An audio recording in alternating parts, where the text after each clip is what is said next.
Welcome to Hidden History of Rock and Roll with your host, Tiffany Scott.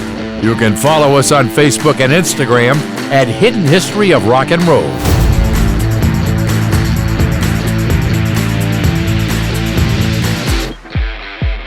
Hello and welcome to Hidden History of Rock and Roll.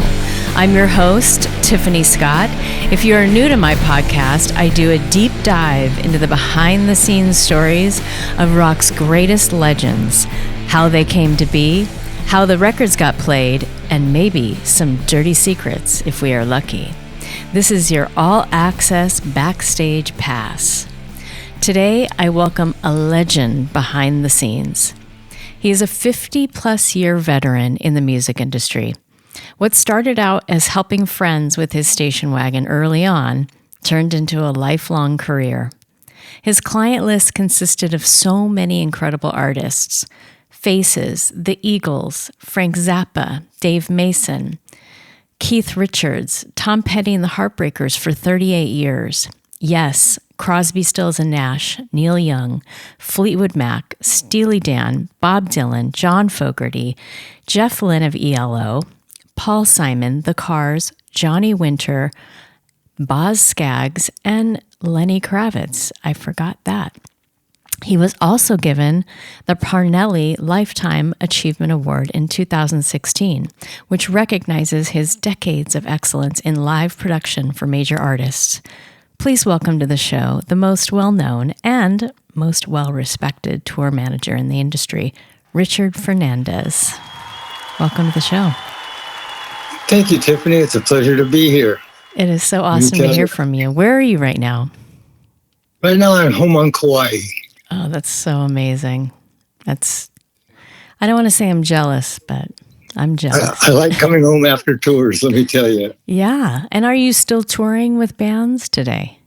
No, I retired in January of 2024 after doing Steely Dan for the last few years after Tom. Wow. Yeah. Yeah. What an incredible roster. I mean, I think there's not one band on there or person on there that I don't love and respect. I mean, that had to be incredible. I consider myself a very fortunate person. Yeah. I mean, we've known each other a long time, just through Tom Yes, Petty, Tom Petty and the Heartbreakers. And I loved hearing your story and how you got started in the industry. And I mean, it was an incredible story. Can you start from the beginning and tell everybody what year you got started and how did you get into the music industry? Well, just from before I really got into the industry, it was like in high school when I had a station wagon and helping. When the Beatles came out, kids in high school started putting bands together, and I had a station wagon because I used to do a lot of surfing, and that's how it started. Mm-hmm. Just taking gear to stuff and helping them out. Wow. You know? Yeah. That's how it all started. That is, and what year was that again? That was in high school, but how I got into the industry really was in 1970 and 71. I was working for a band called Krabby Appleton. I was also working for SIR Studio Instrument Rentals, and I was a runner at shows for concerts in LA at Santa Monica Civic, because my friend Larry Vallon, who I went to high school with, was working for Wolf and Rissler at that time, which was Concert Associates. And one day when I was at SIR, I was going to get off about 9 o'clock. He was doing a show at the Forum with the Faces, and he called me down. He says, "Hey, they need a guy for 2 weeks to finish up the tour." And I said, "Okay." I went down there thinking they needed I said, "What do they need?" And he goes, "I think it's a drum tech." I says, "Okay, I can handle." So I went down there and I was talking to him, and their manager came up at the end of the show and asked Larry, "Is this Richard?" And he said, "Yeah." And he goes, "Hi, Richard, I'm Billy Gaff. Here are the plane tickets. They have a flight tomorrow at 2 o'clock. You can meet him at the airport." And I went, And he took off, and Larry looked at me and he goes, "I guess you're a tour manager now." And I said, "I guess so." And that's kind of how it started. And then I had to quit my job at SIR, but that was okay. Well, that's how it started.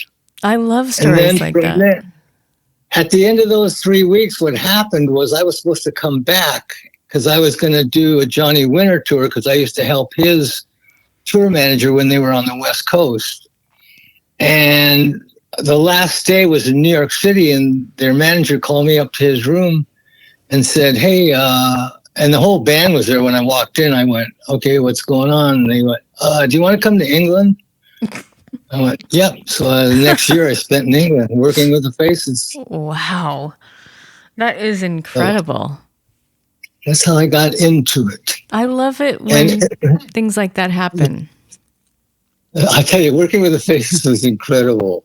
It couldn't have been better. It was, they were a great band. Mm-hmm. You know, musically, they were really good. Mm-hmm. But it was like traveling with the Marx Brothers. Oh, yeah. They were pranksters and jokesters all the time, except for when they got on stage. Except for when they got on stage, they were all business. But it was constantly funny. I mean, they were just always cracking jokes, always,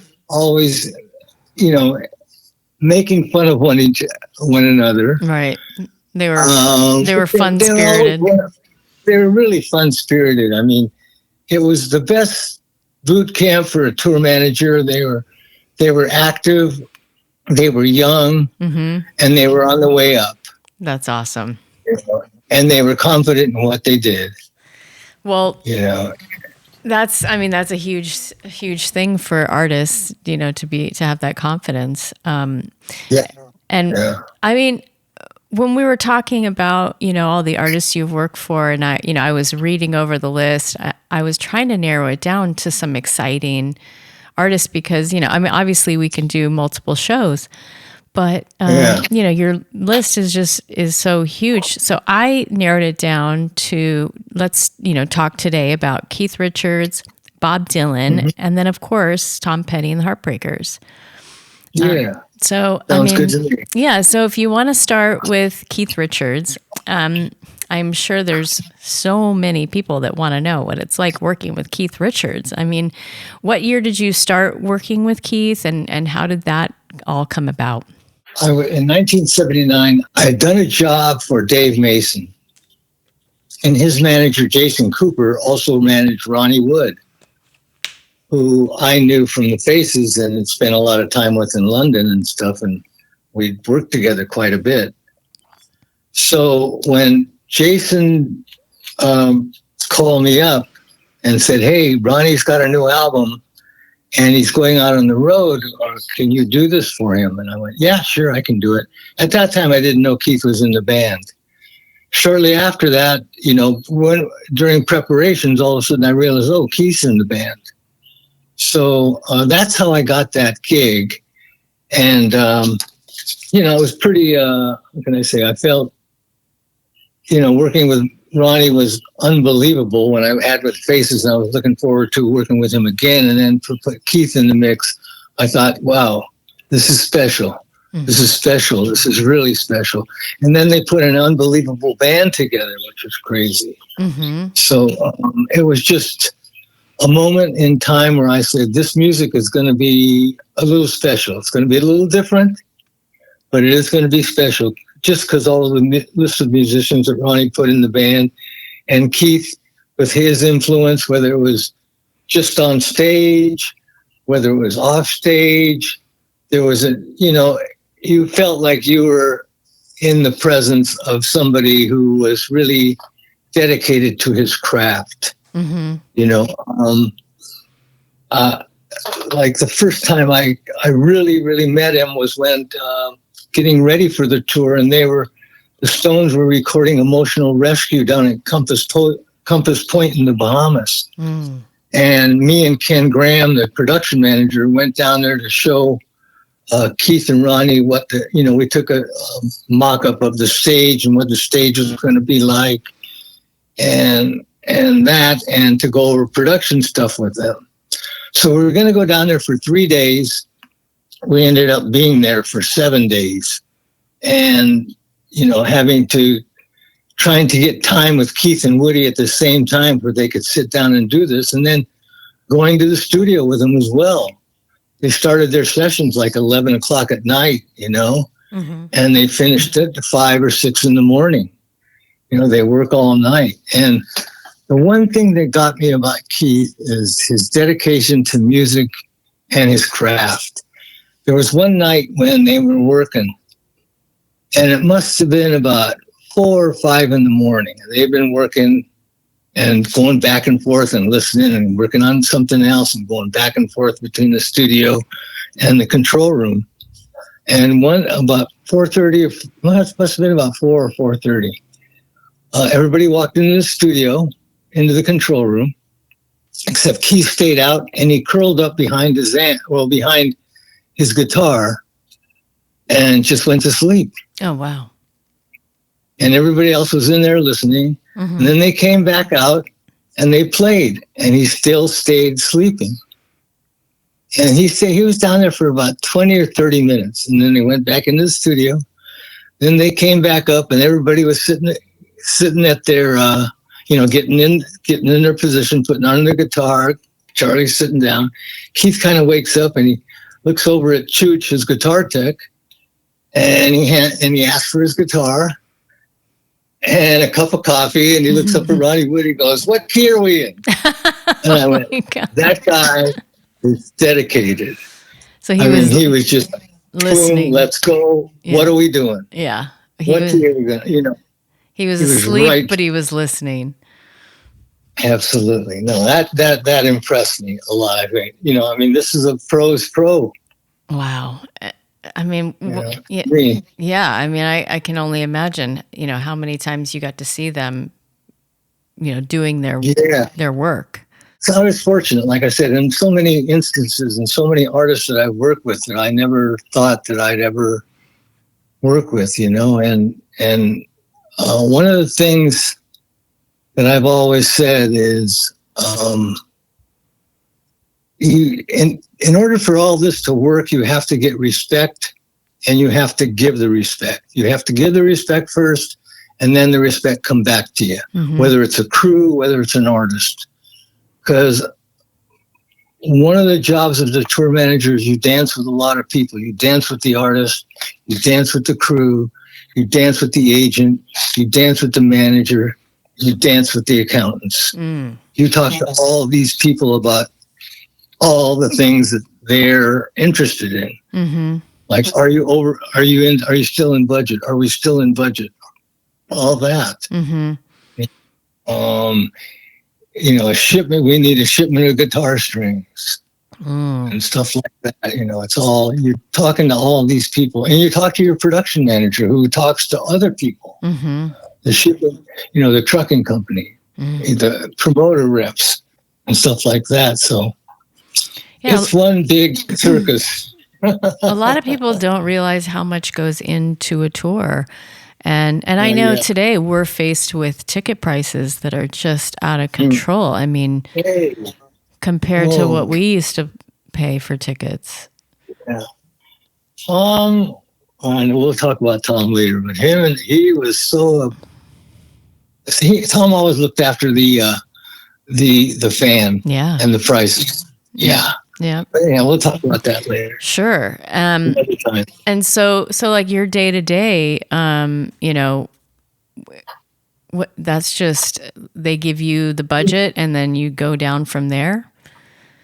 Well, actually, me and the tour accountant make up the budget and give it to them. Okay. Prior to the tour. What it is me and the tour accountant, who has been a couple of different ones on Tom, but it has been lately Joshua Hassel. And basically, we start from day one. When we get the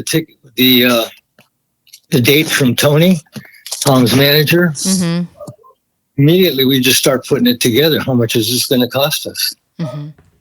Right. We have 3 weeks of rehearsal. We have these flights, boom, boom, boom, boom, boom, everything.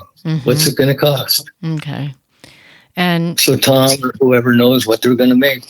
So for someone like the Faces and with Keith Richards, what is, or I don't know who deals with the writers, but what would be a typical writer for someone like Keith Richards?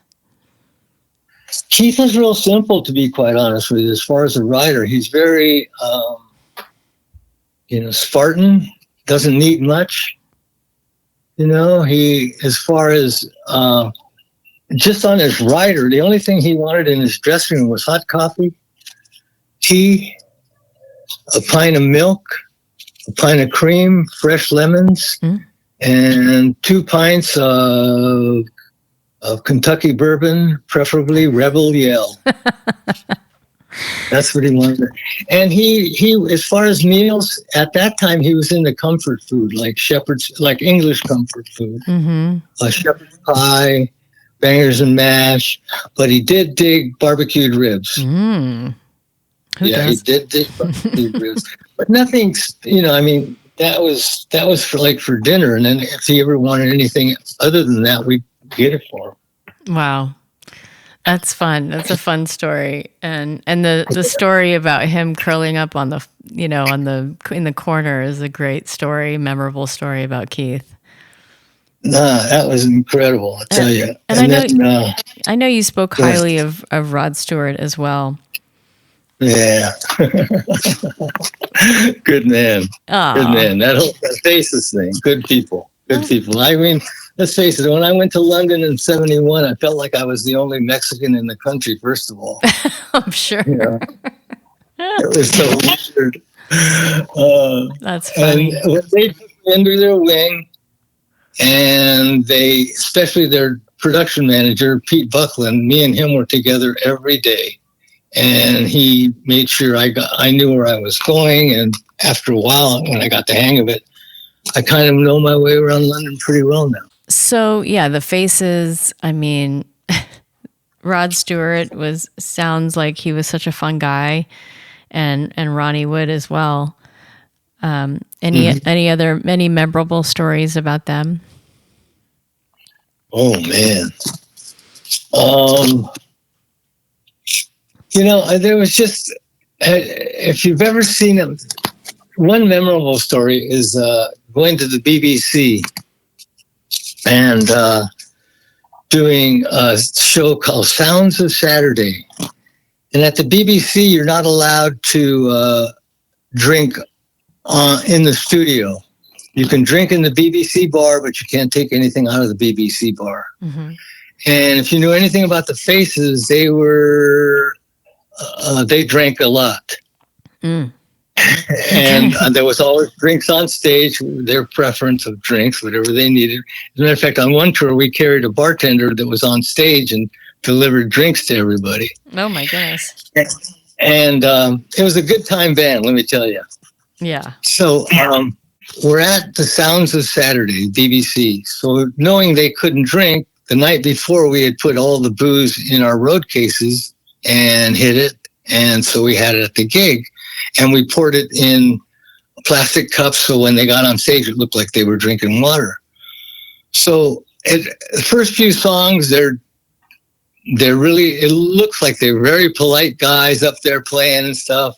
They're taking drinks of their plastic cups.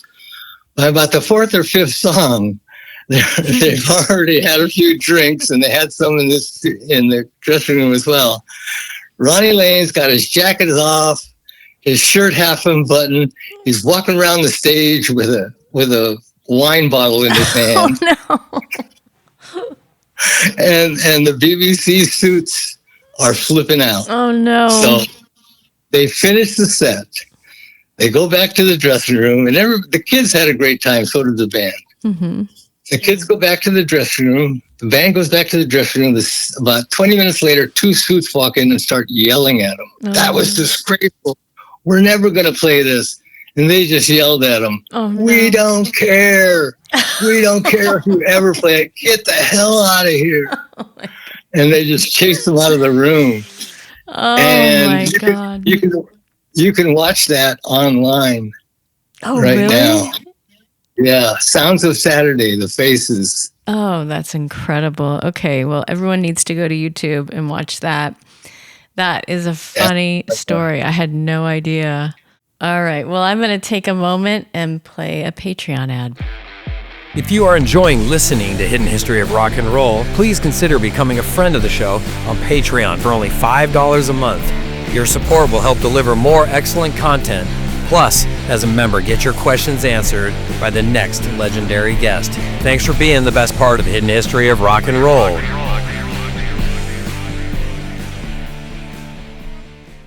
I want to move on and talk a little bit about Bob Dylan.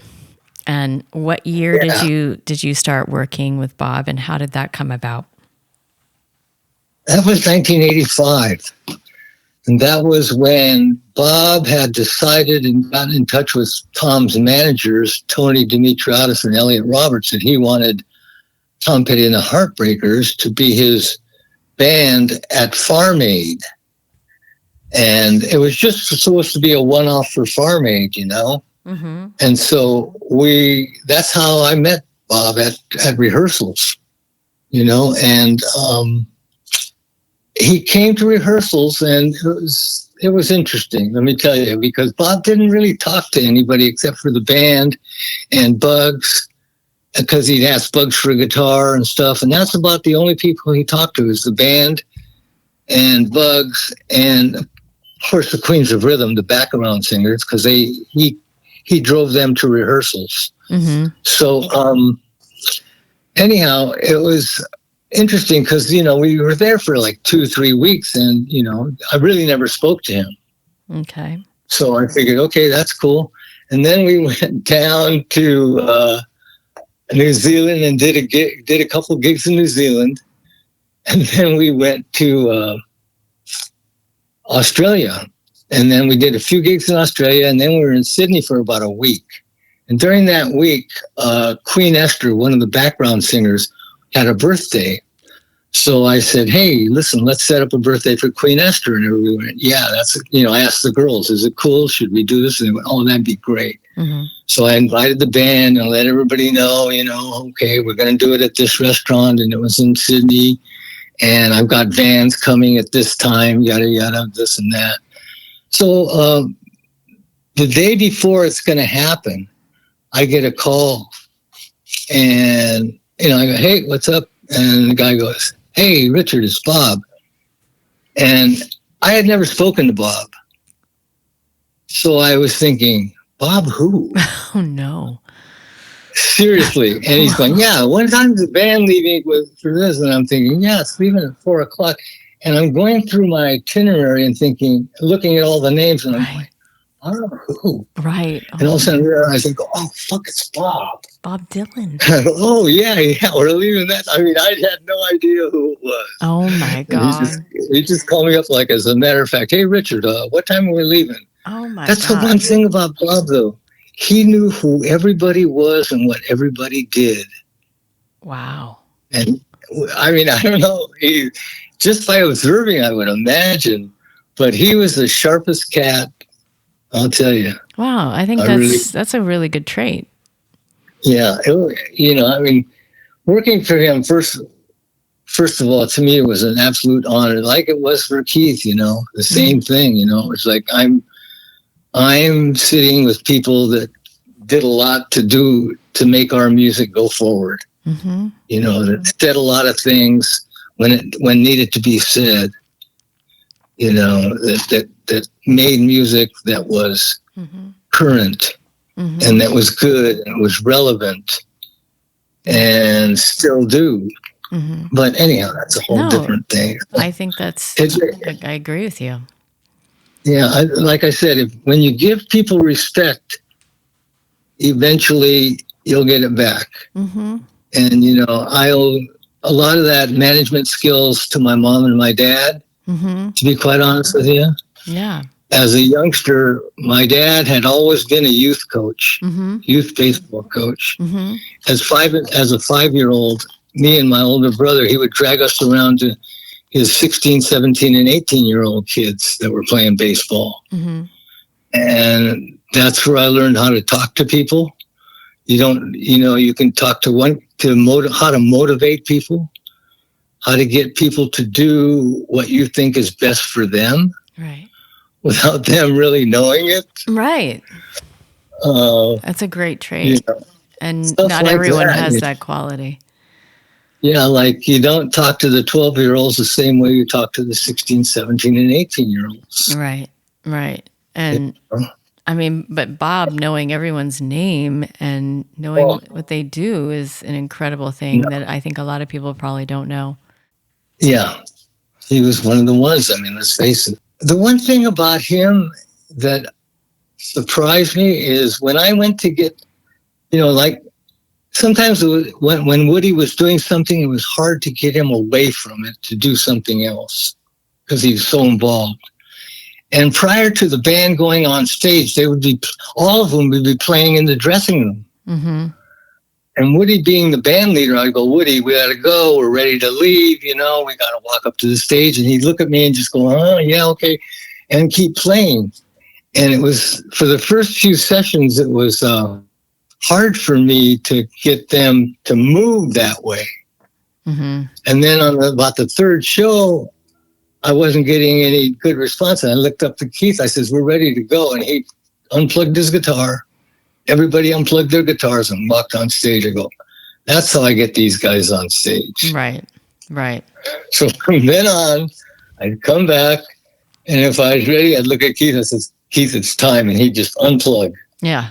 He was the one who got the ringleader. Yeah. He was the one that got him going. Definitely. So, do you want to talk a little bit about, since it's such a long career, talk more about Tom Petty and the Heartbreakers and how I loved hearing that story about how you guys met. And I would love, for you to tell the fans, like what year you met and how that came about. Yeah.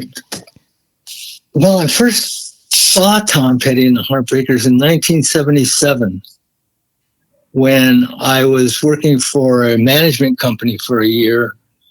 And I was in Germany with a band that we managed called Lake, a German band. It was called Lake. Mm-hmm. And they were recording in Hamburg. And one night, after I was there for 2 weeks, their publicist said, hey, do you want to come to a party at my house? We're showing Rock Palace, which was a gig in Dusseldorf that a lot of bands played. It was like a festival thing at night. And it was the first time they were going to satellite broadcast it across Europe. I'd done it with the Faces. I'd done it with a couple of bands. Mm-hmm. So I said, yeah. So I went there.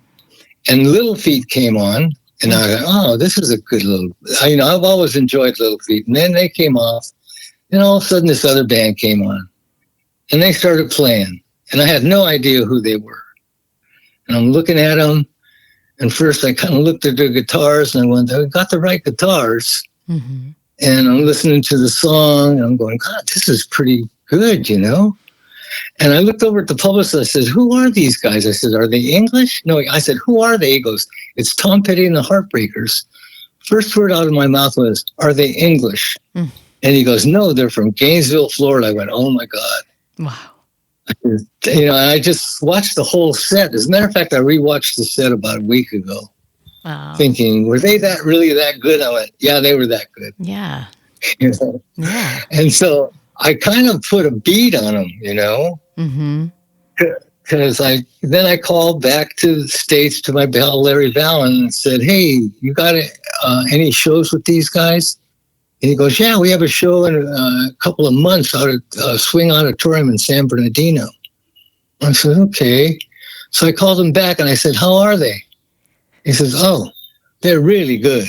He goes, as a matter of fact, I forget who they opened up for. He goes, but whoever they opened up for, they don't want them to open up anymore for them. No way. Yeah, I says, pretty good. Wow. That's pretty so I kept huge. Thinking, yeah, I was thinking, okay, these guys got to be some kind of good, So when I met Tom, I was with Keith and Woody at the time. And we were at the hotel, and they were looking for a singer for the New Barbarians. Mm-hmm.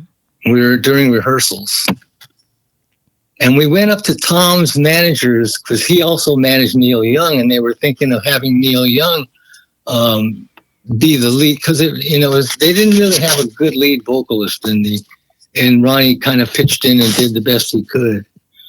But they were kind of looking for a vocalist, and they thought, well, maybe Neil, but it didn't work out. They went up there. Anyhow, I drove them up there. And Tom was having a meeting with his manager at that time, because I get a call from Woody, and he goes, do you know where Elliot Roberts' management is? I go, yeah, I worked out of there. Mm-hmm. And so I drove him up there, and Tom was in the room, and I walked in with Keith and Woody, and they had a blaster going, and they had their girlfriends with them. And the way Tom describes it at the Lifetime Achievement Award, it's pretty funny, and he goes, all of a sudden, I hear this music coming up the stairs. And there's Keith and Woody with a boombox and 2 Barbie dolls, and right behind them was Richard Fernandez. Oh, my God. That's how he remembered it. That's funny. Yeah. So anyhow, that's how I really met Tom. And then when we came back to LA to do the show, I invited Tom and the band down, and Tony. And I had Tom and the band come to the tunnel, and they had the rest of the band pick up their passes and stuff at the box office. So I met Tom and Tony when they came down, because I had the guard call me, and I walked Tom right into the dressing room. Boom. And I had told Keith and Woody, hey, Tom Petty's coming down. They went, oh, cool. That's a great album he's got out. Cool. So anyhow, I rocked him right in, and, hey, Keith, oh, yeah, hey, good to see you again. Yeah. I walked out with Tony Dimitriadis into the hallway, and he looked at me and goes, you really want this gig, don't you? I said, I told you I want the gig, Tony. Yeah. So that's kind of how it started. Well, I'm sure Tom and the band were starstruck as well. Well, yeah, but Tom was always really down to earth. Mm-hmm. That's good. The thing about Tom, he was real. Mm-hmm. After I met him and talked to him, in my mind, I thought, you know what? And at that time, they were just doing 1,500 seaters. 1,000 seaters. Wow. And in my mind, I knew this could go. And when me and Tony finally struck a deal, which was unbelievably low for that time, for me, and Tony said, we'll give you this much. And I said, I'll tell you what, Tony, you put $50 on there. Don't ever tell anybody what you paid me, but you'll pay me what I'm worth eventually. And he looked at me and he went, really? And I said, really? And we shook hands, and that was it. The rest is history. The rest is history, yeah. Wow. And working with Tom was just truly incredible. Like I said, going from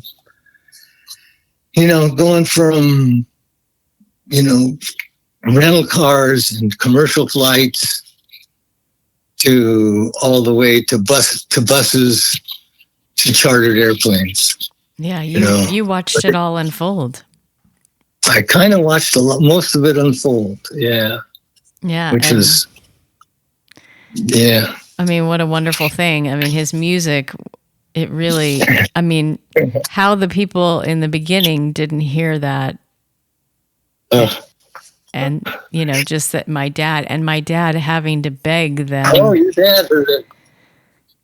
Your dad heard it, definitely. I mean, that just blows my mind. Guys like Keith Richards knew. Mm-hmm. Ronnie Wood knew this guy is happening. Steve Winwood, when he toured with Tom Petty and the Heartbreakers one time, he opened up. Mm-hmm. He went up and played on stage when we went out for rehearsal. I remember walking him back to his dressing room after sound check, the first time he played with the band. And he goes, because I had known Steve from London, and he goes, Richard, I turned around and he says, this is a really good band, huh? Wow. And I go, no, they're really good. Yeah. They're really, really good. And if anybody would know it, it would be Steve. And Steve, Steve opening up for him, it was 2000, I can't remember exactly, 14. We got to see him, my daughter and I got to see him at the Forum play, and it was incredible. Yeah, no, he was the one thing that when about 2 shows into it, Tom asked Steve if he would come up and play a couple of his tunes on their set. Wow. And he said, sure. So they worked out a couple songs, and they did. I'll tell you, the first time that he came up on stage with them at a sound check, they were like little kids. They couldn't be so, I could see the joy in their faces. Right. I could see the respect. Yeah. And that's the one thing about Tom and the Heartbreakers. They respected the people that came before them in a big way. And the further back, the more the respect. Right. You know, it was just like the Muddy Waters. Having Tom Petty and Mike and Ben play with Muddy Waters at a club in Phoenix one time. Oh my gosh, that had to have been magical. Was truly incredible, let me tell you. And there was only probably, it was probably like a 300-seat club. There probably was maybe 150, 200 people in there.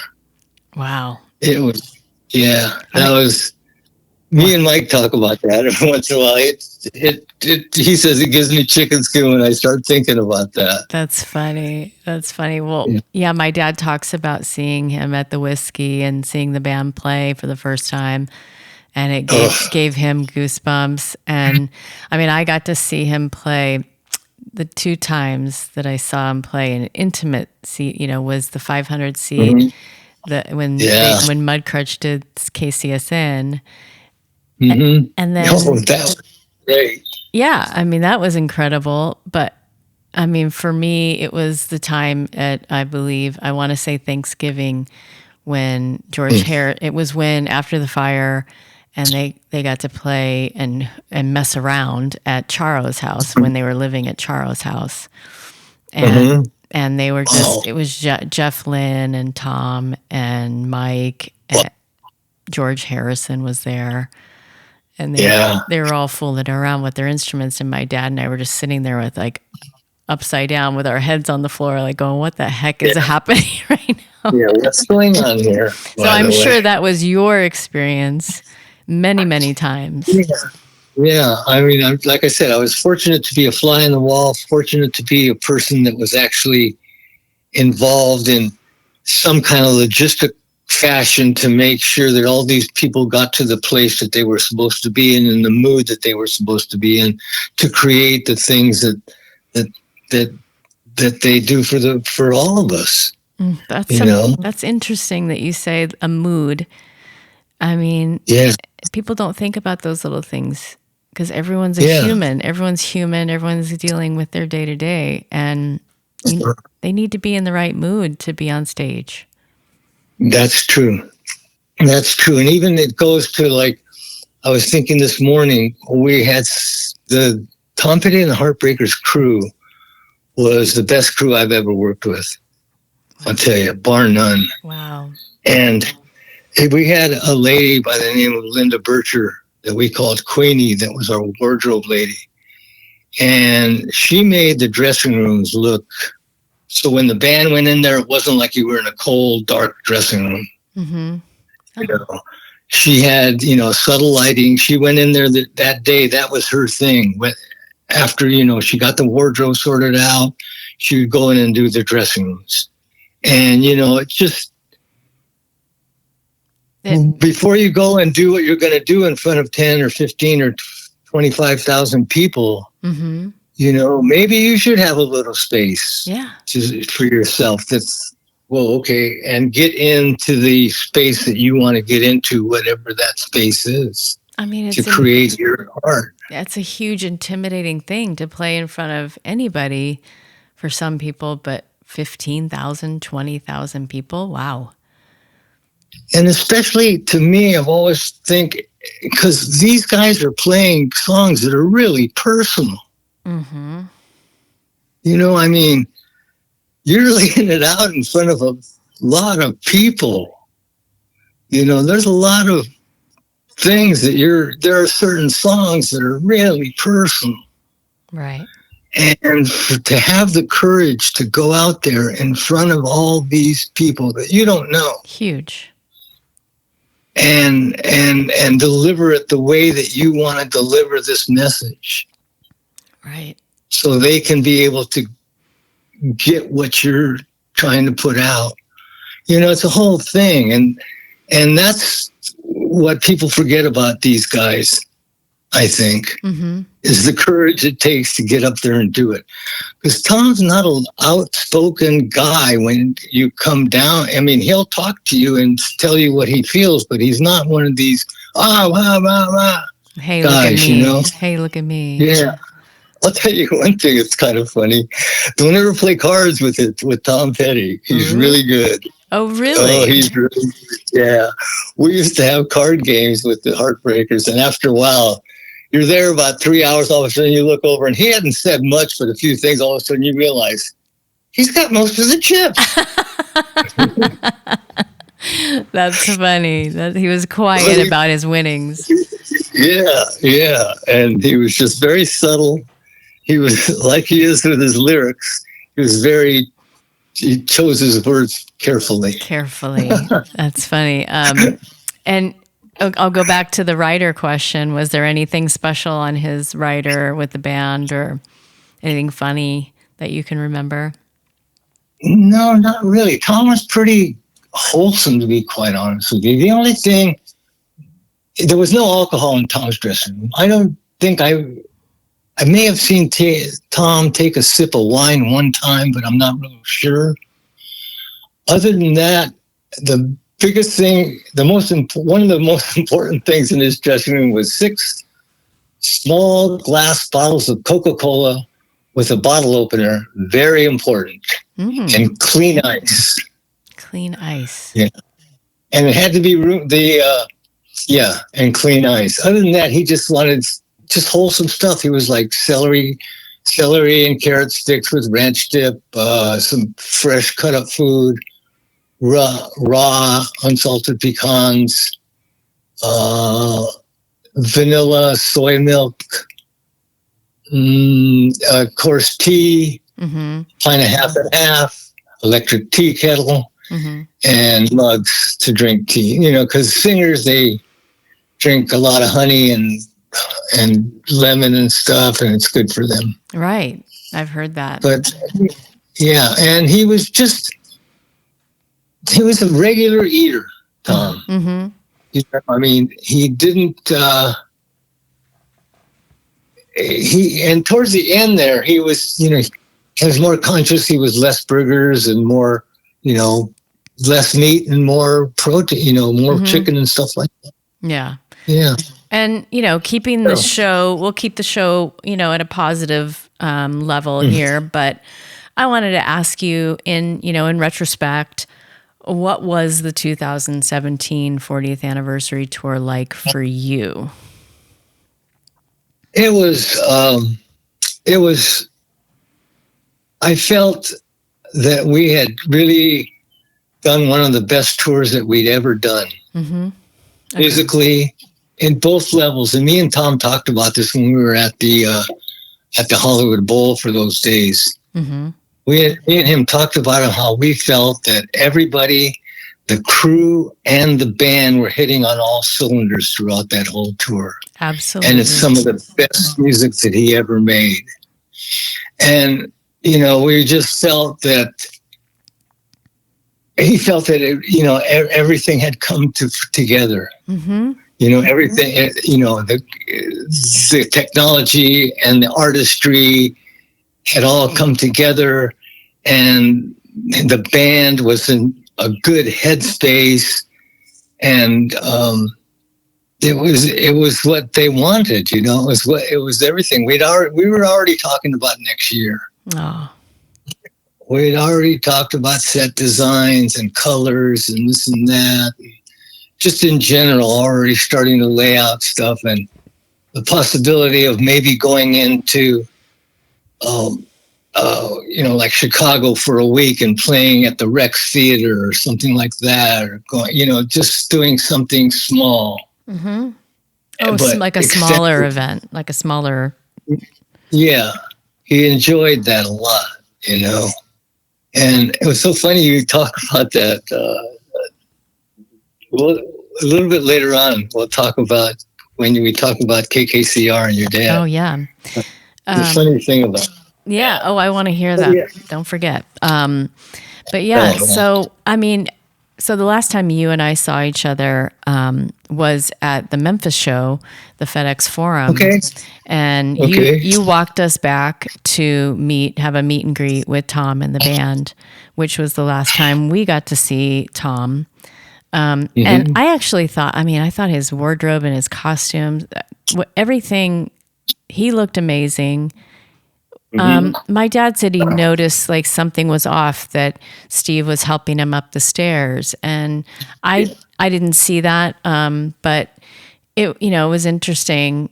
We got to talk to him. My dad talked to him about writing a book, and I thought, because we got to see that show and the Hollywood Bowl show, and I thought it was one of the best performances, sound wise, the lighting, his wardrobe. Everything from start to finish was amazing. He was really pleased with that whole tour, and to end it at the Hollywood Bowl like that, it was a special thing. It was a very special thing. It sounded like it. He said he had all of his friends backstage. We did not go backstage. We sat out in front and just enjoyed it like everyone else.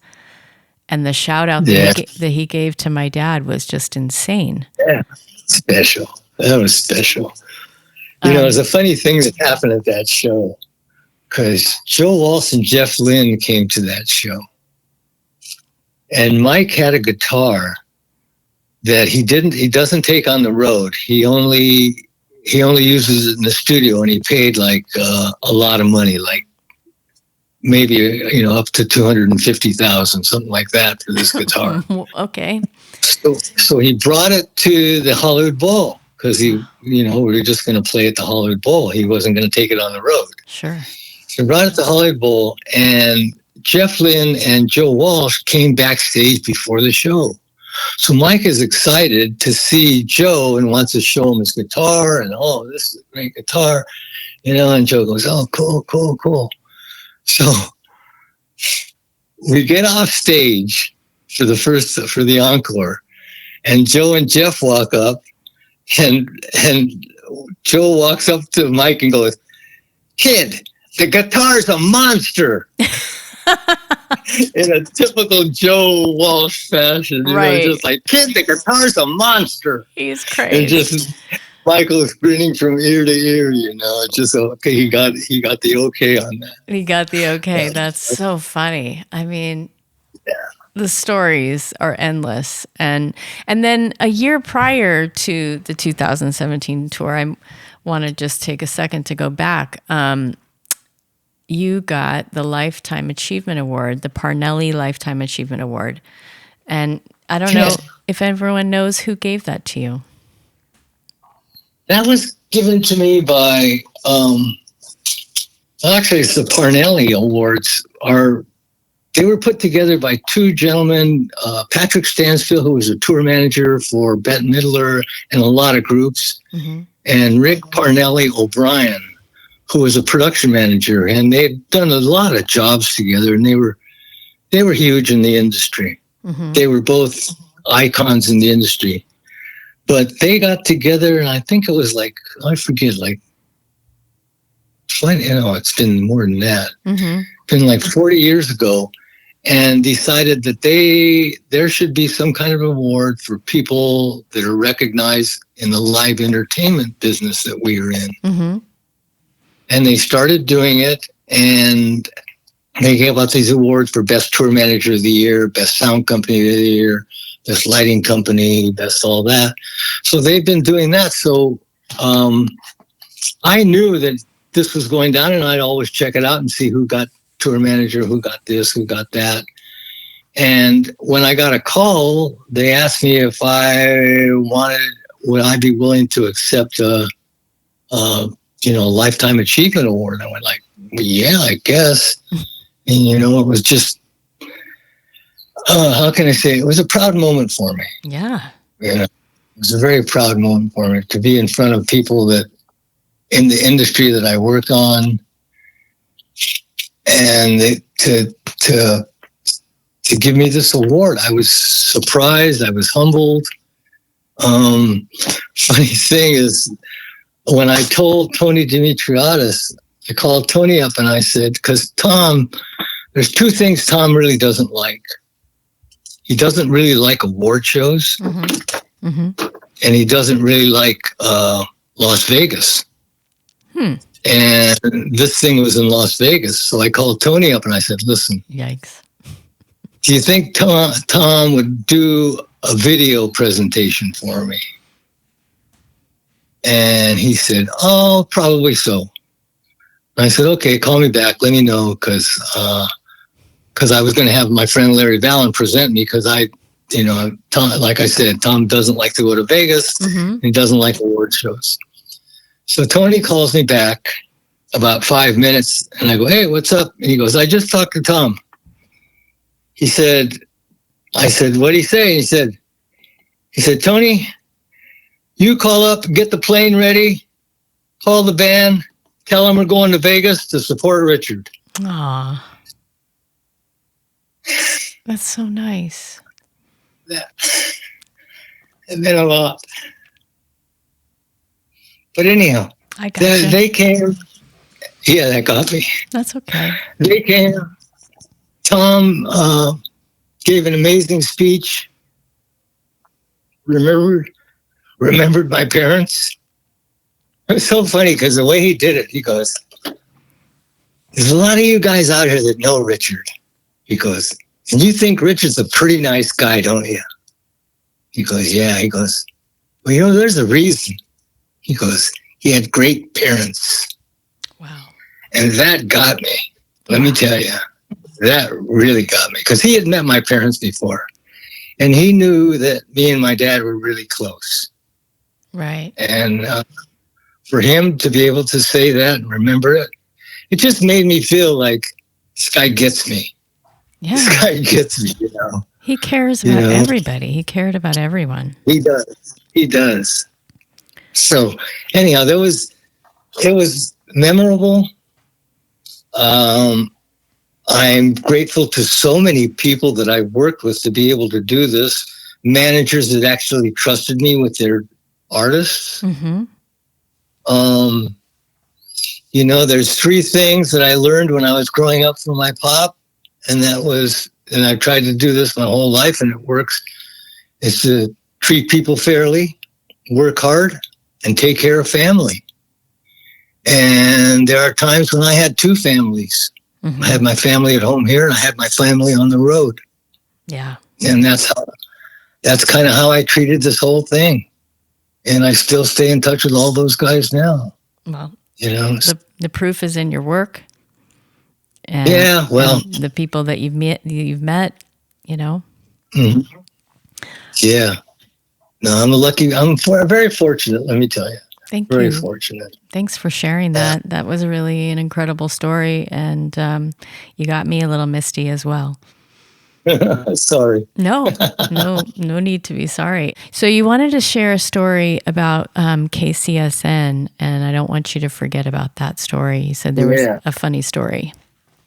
Well, the one thing, it was your dad had helped me over here a lot. I mean, he was my co-guy here when I got KKCR, which is our community radio station here. When he moved off island, he called me and said, hey, I'm putting together a thing at KCSN. I went, okay. He goes, and I think Tom's going to play. I said, perfect. So I went and played that gig, and I went and looked at it and stuff. And first thing I walked in, I went like, oh, this reminds me of the gig at KKC at Hawaii Community College that I used to play band. I put Jackson Brown there, a couple of times. Wow. And to play for our radio station. And so Jackson came up to me because he came to the KCSN gig. And he came up to me because people liked hanging out with Tom. He was a musician's musician, let me tell you. They dug him. So Jackson was backstage, and he looked out in front, and he looked at me, he goes, this is just like your gig, huh? And I go, yeah, it's set up the same way. Oh, wow. So that was funny there. But anyhow, your dad was like special. Your dad was real special, I'll tell you. He helped me out here when he got on island. we were just starting to raise funds to put a radio station together. And unfortunately, there wasn't anybody on island except for myself that knew anything about how to raise any kind of funds. The only thing I knew about was getting artists to perform, you know? Mm-hmm. So when your dad moved over and he had just left TJ Martell, Mm-hmm. and where he was in, you know, and I said, "Hey, John, you want to help me with this thing?" And he went, "Yep." Yep. And,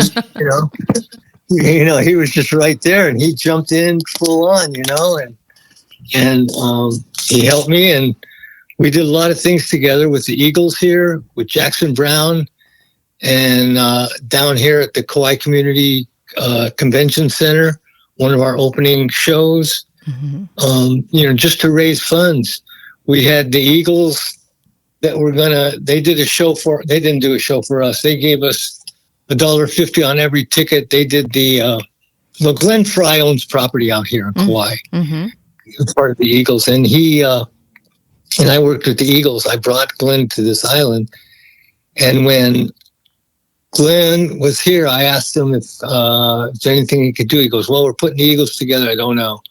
Eventually, he said, "Hey, listen, we're going to play Aloha Stadium. Maybe we can give you so much on every ticket." And I said, "Yep." They gave us $1.50 on every ticket. They had 25,000 people. Wow. So we ended up with $38,000, more than halfway to our goal of 52 matching funds. The government was going to give us $150,000 to start the station. A couple months later, I was down at Glenn's house, and he says, "How's the radio station going?" I says, "We're getting there." I says, "I got this concert with Jackson coming up." And I said, "If I get this concert with Jackson in town, I make just enough money." And he said, "What would you do if you had 20 grand right now?" I said, "If I had 20 grand right now, I'd call up John Scott. I would say, John, call up Don Muscle, order all the stuff. Let's get going. We got the money." Wow. And so Glenn looked at the guy that was having lunch with him, a good friend of mine who takes care of Glenn's business here, and said, "Hey, Rick, write him a check for 20 grand. Wow. And that's how it was born. Then I called up your dad, and he goes, "Are you kidding? Are you kidding?" I says, "No, this is for real, dude." He goes, "Oh my God." He was like, your dad was like, he was in heaven. He goes, "We did it, Richard. We did it." And I says, "Yeah, we did it." Man. Oh my God. That was incredible. Well, Glenn was an incredible guy. And his wife still participates every year for us. Get out. Oh my gosh. As his wife, she said, "I don't know what I'd do without KKCR, let me tell you." Aw. Because she lives out there. Yeah, I was going to say, does she? Yeah, they have property out there, and the family comes out when they're not in. She goes to LA occasionally to visit Deacon Mm-hmm. and his wife, and now Deacon just had a new baby, so now she's got 2 grandkids in LA, and I understand why she's there. Yeah, of course. You got it. Yeah, that's what brought my parents back, having a grandbaby. There you go. Yep. There you go. I'll tell you, I can't get enough of them. Yeah, you have yours. You had yours there recently. Yeah, he just left on Sunday. Yeah. It was classic. Oh, yeah. That's fun. So I mean, the stories are just endless, and we need to do this again. But I have some fan questions if you want to answer some of those. Yeah, sure. Hi, Richard. It's Janet from Denver. What's the most surprising thing you learned about Bob Dylan? The most surprising thing I learned about Bob Dylan was Bob Dylan really dug baseball, or digs baseball. As a matter of fact, there was a couple times on the road, especially with the G.E. Smith band, where Bob and the band and me would go out to batting cages on days off and sit there at the batting cages and swing the bat and stuff like that. The other thing that was interesting to me is Bob liked to go to baseball games. We used to have to sneak Bob into Yankee Stadium when we were in New York City, which was pretty classic. Because what we did is me and Callahan and Bob I would get Yankee tickets through the Yankees, but we pick them up in their office up at the stadium, right? So and Bob had his Bob Dylan uniform on usually, which was a gray sweatshirt, baseball hat, a gray hoodie sweatshirt with the hood up, baseball hat, and glasses and jeans. So I saw him in that for a long time. So we'd go up to the, we go inside and go up to the offices, get the tickets. Callahan and me we had 3 tickets on the aisle. Yeah. Mm-hmm. Callahan would go in. Me and Callahan, he would stay up there. Me and Callahan would go before the game and see where the tickets were. And I'd stay there. And I would sit in the 3rd seat, not the aisle seat, the 3rd seat. Mm-hmm. And then when the first inning started, after the first batter, during the second batter, Bob and Jim Callahan would walk down from the offices, because everybody's watching the game that time. It's still going on. Mm-hmm. And they'd walk down to the seats, and Callahan would sit on the edge, and Bob would sit in between us. Ah. And we just sit there and watch the game and stuff. Because when you're watching the game, and he comes behind you. He's already behind with a hoodie up. Right. He's already, and this big giant guy, he's already past you. Right. So anyhow, we're sitting there and watch the game, and then went out in the 9th. He'd look over and go, I think we ought to go. Okay, boom, we stand up, boom, we're out of there. And he didn't want any special treatment. He just wanted to sit in the stands.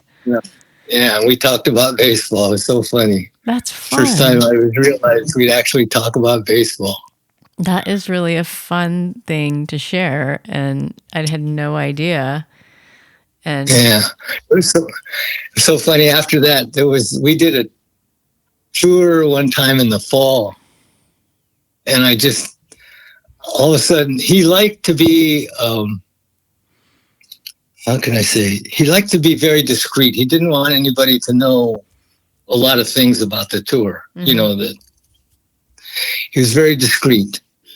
And so I made this one itinerary up in the fall, and the front of it was the Fall Classic, mm-hmm. and it had cross baseball bats on it. Oh God! And the band was the American League. And the crew was the National League. Oh, how funny. Listed. And then inside is what the stuff would happen, And he thought that was hilarious. Oh, that's funny. That was hilarious. That is I got to tell you, one Bob story that's amazing. When the Dodgers got in the 88 World Series, when, what's his name? Kurt Gibson hit the magic home run in the first to win the game. We were in Philadelphia before that, 2 days before that, and Bob didn't like the way the band played, and we were going into New York City. We had 3 days off. We were going into New York City to play Radio City Music Hall for like a week, and he wasn't really happy with what he heard in Philadelphia. Mm-hmm. That was between him and the band. Mm-hmm. So I told, this was a G.E. Smith band. So I told G.E., I said, this and that. He goes, you know what? We'll go down to SIR, we'll rehearse, and then we'll be down there early day of gig. I said, perfect. As long as he knows you're working and stuff, that'll be good.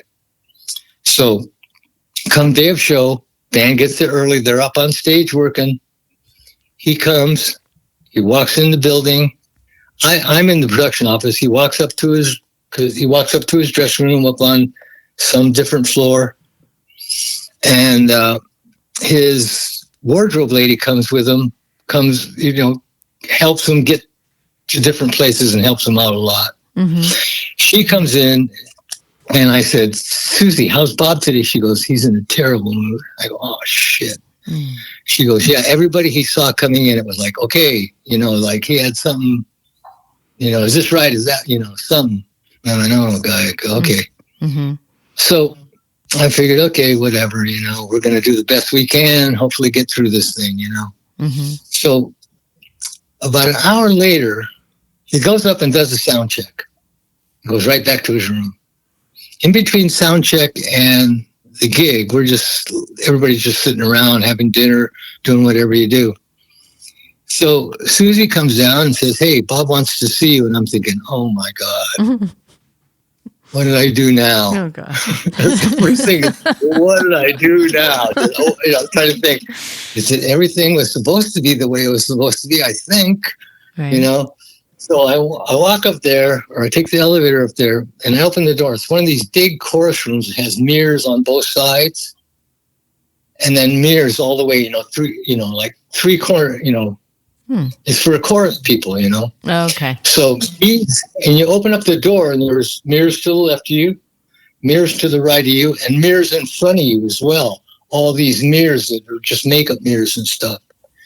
And so he's got his back to me as I open up the door, and I hear him playing a guitar. So I be real quiet. I didn't want to intrude, So I just kind of let the door shut. I just kind of sit there and wait. And he's playing, and it kind of sensed that there was somebody there. So he turns around and looks at me, and I'm thinking, okay, what's going on? And he goes, "How about and the night before, Kirk Gibson had hit the home run." Mm-hmm. And I'm sitting in my room going nuts. And I open the door, and I go, and I'm standing there waiting. He turns around and looks at me, and I'm waiting for it. And all of a sudden he goes, "How about those fucking Dodgers?" And I just went I couldn't believe it. I just went back to it. I says, "I couldn't believe it. He hit that home run." He goes, and then we started talking about the home run and what it meant. And I just couldn't believe it. It just blew my mind. Your stomach was all in knots. Yeah. Walking up And there thinking, "Oh shit." Yeah, that same thing. One time, George Harrison came to one of those gigs, and Bob's manager had gotten some threats for Bob at his office. He hired some suits, guys with guns and suits on them and little walkie-talkies and stuff, security guys. Mm-hmm. But we had our own 6'6" guy. So me and Callahan go up, and the guys run the elevators, the suits, right, to go to the stage and stuff. Mm-hmm. So Bob and George are in the dressing room. So me and Callahan go up and get them. "Hey, it's time to go down. Let's go." So we walk to the elevator, and the suit's there, and he closes the elevator door, and he's standing there. And George is looking at the suit and asks Bob, and we're on our way down. And Bob's kind of a paranoid guy. And he asked Bob, he goes, "Hey, what's with the suits? You got Callahan." He goes, "Oh, we got these threats at the office, and Kramer thought it would be best if, we hired these guys." And he goes, "Okay." So we get to the floor, and it opens up, and we walk out. As we're walking out, I'm in front, and Callahan's behind me, and Bob and George are behind him. George puts his arm around Bob and goes, "Bob, there's nobody I'd rather be assassinated with than you." Oh my God. And Bob is like, That's the one thing. George could be very real with Bob. He's the only one that could say that to Bob. Oh my gosh. Hi, this is Jerry Lynne from Chicago, Illinois. And what I want to know is that out of all the artists that you have worked with, who was the one artist that most left an imprint on your life? Tom Petty. Yeah. Tom Petty for sure. Tom Petty, because of what he did, his job, basically, how he wrote songs, how he delivered them, his presence on stage. He was so low key off stage, but it seems like when Tom got on stage, he first woke up. He was just right there, and he wanted to let you know that he was doing this, and whatever song he was delivering, that he was delivering it right from where it came from. And he was very clear on making decisions. Like he go, "I want to do this, Richard." And if he wasn't clear, he would even ask me, "What do you think?" And I say, "Well, maybe we should do this." And he would go, and sometimes he'd go, "No, I want to do this." And go, "Okay, fine, we're doing that. That's cool too." Mm-hmm. But he was very clear on what he wanted to do. Yeah. And I noticed that from the beginning, from the very beginning. Yeah. You know? He was Plus, he was just a cool guy. Wonderful human.